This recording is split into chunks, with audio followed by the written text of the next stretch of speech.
ازيكم يا جماعة؟ مساء الخير. النهاردة هكلمكم عن حاجة مهمة جدا جدا جدا، ألا وهي الأجازة. نعمل ايه في الأجازة؟ زي ما قلت لكم، احنا بنصحى الصبح نعمل الروتين بتاعنا.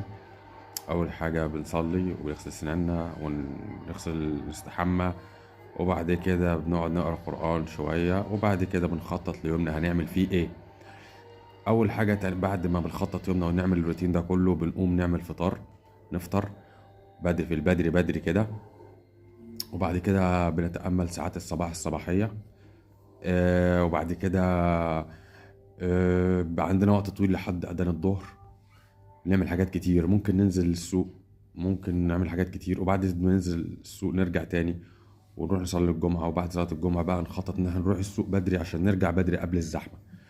ودي كانت خطتي في أجازة يوم الجمعة. لو عجبك الفيديو لايك وشير وسبسكرايب.